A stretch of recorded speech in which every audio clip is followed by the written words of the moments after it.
अस्सलाम वालेकुम, hi, this is Izzatullah and welcome back to my YouTube channel. अच्छा, आज हम पढ़ेंगे spermatogenesis, that is the second part of lecture male reproductive system. ठीक है। अच्छा, स्पर्मेटोजेनेसिस का मतलब है प्रोडक्शन ऑफ स्पर्म। और जैसे कि मैंने मेल रिप्रोडक्टिव सिस्टम में बताया था कि स्पर्म कहाँ पे बनता है, ये हमारे जिस्म के अंदर जो दो बॉल लाइक स्ट्रक्चर है जिसे टेस्टिस कहा जाता है। और टेस्टिस का पूरा मैंने स्ट्रक्चर आप लोगों को बताया था कि टेस्टिस जो है ये सेमेनिफेरस ट्यूब्यूल्स, छोटे छोटे लोब्यूल्स होते हैं जिसके अंदर सेमेनिफेरस ट्यूब्यूल्स होते हैं। इस तरह का सेमेनिफेरियस ट्यूब्यूल्स होते हैं और सेमेनिफेरियस ट्यूब्यूल्स के अंदर डिफरेंट सेल्स होते हैं, जैसे कि एपिथेलियल सेल है और यहाँ पे सर्टोली सेल्स है। तो वहाँ पे इसकी प्रोडक्शन होती है यहाँ पे एपिथेलियल सेल्स में। सो इसको हम डिटेल में पढ़ चुके हैं। अब जो स्पर्म है, स्पर्म का बनना it is linked with hormonal control. Hormonal control के तहत ही स्पर्म हमारे जिस्म के अंदर बनता है। अब कमिंग टुवर्ड द डायग्राम में मैंने ब्रेन का यहाँ पे पूरा डायग्राम, एक रफ डायग्राम मैंने ड्रॉ किया है। अच्छा, ब्रेन का ये जो पार्ट है इसे कहते हैं थैलेमस, और थैलेमस के नीचे एक छोटा सा पार्ट होता है जिसे हाइपोथैलेमस कहते हैं। और हाइपोथैलेमस के साथ एक मास्टर ग्लैंड जिसे पिट्यूटरी ग्लैंड कहते हैं वो अटैच है, जो कि मटर की दाने की साइज़ का एक ग्लैंड होता है। अब क्या करता है हाइपोथैलेमस, एक गोनेडोट्रोफिन रिलीजिंग हार्मोन, जो कि मैंने यहाँ पे लिखा भी है GnRH, ये एक हार्मोन रिलीज़ करता है हाइपोथैलेमस। और ये हाइपोथैलेमस हार्मोन क्या करता है कि सिग्नल देता है पिट्यूटरी ग्लैंड को। ठीक है, ये यहाँ से सिग्नल देता है पिट्यूटरी ग्लैंड को। और पिट्यूटरी ग्लैंड के दो लोब्स होते हैं जो कि मैं आपको पढ़ा चुका हूँ। पिट्यूटरी ग्लैंड के दो लोब्स होते हैं, anterior lobe and posterior lobe. Anterior lobe को सिग्नल देता है और एंटीरियर लोब से दो तरह के हार्मोन रिलीज होते हैं। एक हार्मोन है FSH हार्मोन जिसे कहते हैं फॉलिकल स्टिमुलेटिंग हार्मोन, मैंने यहाँ पे लिखा भी है। और एक LH हार्मोन है, मीन ल्यूटिनाइजिंग हार्मोन। ये दो हार्मोन रिलीज होते हैं। अच्छा, कुछ स्टूडेंट्स ये कहते हैं कि this is a female reproductive hormone. जी हाँ, फीमेल रिप्रोडक्टिव हार्मोन भी है, लेकिन मेल रिप्रोडक्टिव हार्मोन भी है। मेल के अंदर भी इसका एक इम्पॉर्टेंट फंक्शन है। फीमेल में इसकी ओवरी के अंदर इसका अपना फंक्शन है और मेल में यहाँ पे इसका अपना एक फंक्शन है। So we can not neglect this hormone. अब फॉलिकल स्टिमुलेटिंग हार्मोन जब रिलीज होता है, सो यहाँ पे सेमेनिफेरस ट्यूब्यूल्स होते हैं, सेमेनिफेरस ट्यूब्यूल्स। अब सेमेनिफेरस ट्यूब्यूल्स के अंदर डिफरेंट टाइप के सेल्स होते हैं। यहाँ पे सर्टोली सेल्स भी होते हैं, सर्टोली सेल्स। अब Sertoli cells, follicle stimulating hormone क्या करता है, ये एक्टिवेट करता है सर्टोली सेल्स को। और सर्टोली सेल के दो काम हैं। पहला काम क्या है कि ये डेवलपमेंट करता है, development of sperm and provide food to the sperm. एक तो स्पर्म को बालिग होने में इसका किरदार है, स्पर्म को बालिग करता है, ठीक है, मैच्योर करता है स्पर्म को। दूसरा, स्पर्म को ये फूड भी प्रोवाइड करता है, क्योंकि स्पर्म तो फूड भी चाहिए फॉर रिमेनिंग अलाइव। अच्छा, ल्यूटिनाइजिंग हार्मोन का काम किया है। Luteinizing hormone it stimulate testosterone. It is the main hormone, main reproductive hormone testosterone. ये स्टिमुलेट करता है और स्टिमुलेट करता है, कहाँ से रिलीज होता है, एपिथेलियल सेल्स ये हार्मोन रिलीज करता है। ठीक है, ये जो एपिथेलियल सेल्स है ये टेस्टोस्टेरोन ये हार्मोन रिलीज करता है। और टेस्टोस्टेरोन हार्मोन का फंक्शन क्या है, it causes sperm production and seminal fluid. Sperm की प्रोडक्शन करता है। ठीक है, अगर टेस्टोस्टेरोन हार्मोन प्रॉपर तरीके से बनता है तो ये स्पर्म की प्रोडक्शन करता है। सेकंड, टेस्टोस्टेरोन हार्मोन का एक इम्पॉर्टेंट फंक्शन मेल के अंदर ये भी है कि it determine secondary sex characteristics.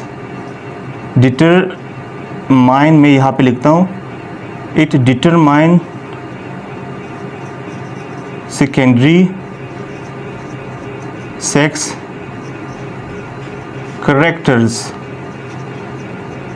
In male. Mean जैसे कि आवाज़ का बारी होना, ठीक है, दाढ़ी आना, मूंछें आना, और इसी तरह से जिस्म के अंदर फिजियोलॉजिकल चेंजेस आना, ठीक है, मेल्स के अंदर। So testosterone hormone is responsible for male secondary characters. ये बात भी क्लियर हो गया, ठीक है। सो अब स्पर्मेटोजेनेसिस होता है। स्पर्मेटोजेनेसिस ये जो सेमेनिफेरस ट्यूब्यूल है जो कि मौजूद होता है टेस्टिस के अंदर। सो सेमेनिफेरस ट्यूब्यूल्स में यहाँ पे एक सेल होता है, ठीक है, जिसे स्पर्मेटोगोनियम कहते हैं। यहाँ पे एक सेल होता है, इसे स्पर्मेटोगोनियम। अब स्पर्मेटोगोनियम, ठीक है, ये पहले से मौजूद होता है, ठीक है, ये पहले से मौजूद होता है। अब स्पर्मेटोगोनियम को जब टेस्टोस्टेरोन हार्मोन इसको सिग्नल देता है, ठीक है, सो स्पर्मेटोगोनियम क्या करता है, इसमें माइटोसिस का प्रोसेस होता है।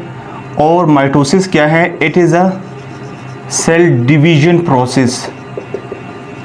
हमारे बॉडी में सेल दो तरह के प्रोसेस से डिवाइड होता है, एक माइटोसिस है, सेकेंड है मियोसिस प्रोसेस।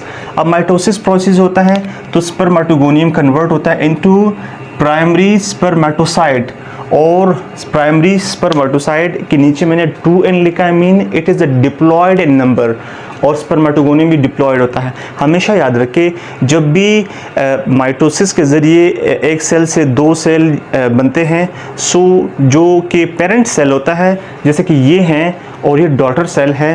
पेरेंट सेल के अंदर जो क्रोमोसोम की तादाद होती है वो डॉटर सेल की क्रोमोसोम की तादाद दोनों एक दूसरे के इक्वल होते हैं।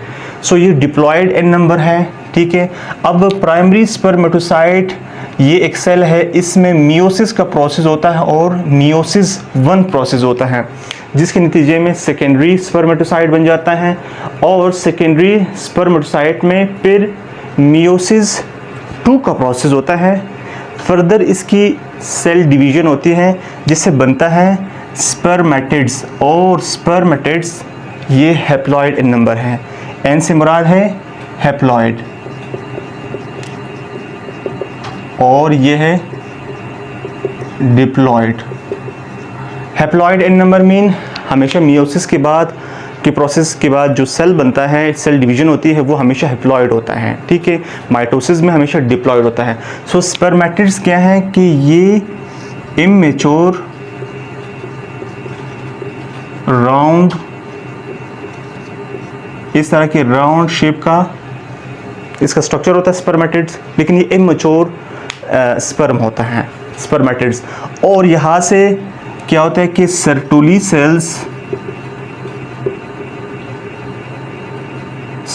सेल्स इसको क्या प्रोवाइड करता है, फूड प्रोवाइड करता है और इसकी डेवलपमेंट करता है। सर्टुली सेल्स मैंने यहाँ पे बताया था कि सर्टुली सेल्स डेवलपमेंट करता है और स्पर्म को ये फूड प्रोवाइड करता है, और स्पर्मेटिड को जब सर्टुली सेल से इसको फूड प्रोवाइड होता है और उसको डेवलपमेंट ये करता है, तो स्पर्मेटिड से ये मैच्योर स्पर्म बन जाता है। Mature sperm is the mature form, इसको स्पर्मेटोजोआ भी कहते हैं, ठीक है, स्पर्म या स्पर्मेटोजोआ भी कहते हैं। सो ये द प्रोसेस ऑफ स्पर्मेटोजेनेसिस जो कि टेस्टिस के अंदर under the action of hormone ये रूनुमा होता है, ठीक है। यहाँ पे मैंने ड्रॉ किए हैं स्पर्म के 3 पार्ट्स होते हैं। So this is the head part, ये जो पार्ट है इसको हेड कहते हैं, और इसके गिर्द एक सेल मेम्ब्रेन भी होता है, इसको एक्रोसोम कहते हैं। और जैसे कि नॉर्मल सेल के अंदर न्यूक्लियस होता है, इसमें भी न्यूक्लियस होता है, और उसके बाद ये जो पार्ट है, दिस पार्ट इज़ कॉल्ड नेक, और ये मिड पीस होता है, और इसके साथ ये जो है इलोंगेटेड टेल होता है। अब मिड पीस के अंदर क्या होता है कि माइटोकॉन्ड्रिया होता है, and it is the power of the cell. So ये सेल को एनर्जी प्रोवाइड करता है, स्पर्म सेल को एनर्जी प्रोवाइड करता है, तभी तो ये मूवमेंट कर सकता है। सो बेसिकली हमारे डेली बेस पे 400 मिलियन स्पर्म डेली बनते हैं हमारी बॉडी के अंदर, और इसकी तादाद जब बढ़ जाती है, सो एक हार्मोन है जो कि इनहिबिन हार्मोन कहते हैं। इनहिबिन हार्मोन क्या करता है, ये थ्रू नेगेटिव फीडबैक ये फॉलिकल स्टिमुलेटिंग हार्मोन और ल्यूटिनाइजिंग हार्मोन इसकी जो प्रोडक्शन है उसको स्टॉप कर देता है। ये सिग्नल देता है हाइपोथैलेमस को, ताकि वो इन हार्मोन्स की प्रोडक्शन को स्टॉप करें, जिससे इनका जो लेवल है स्पर्म का वो कम हो जाता है। So this was overall the lecture, और आज के लेक्चर में हमने ये पढ़ा कि स्पर्म कैसे बनता है through hormonal control of the brain. और उम्मीद है कि आप लोगों को ये लेक्चर समझ आ गया होगा। And this was a very simple lecture, it was a part 2 of male reproductive system, और मेल रिप्रोडक्टिव सिस्टम यहाँ पे ख़त्म हो जाता है।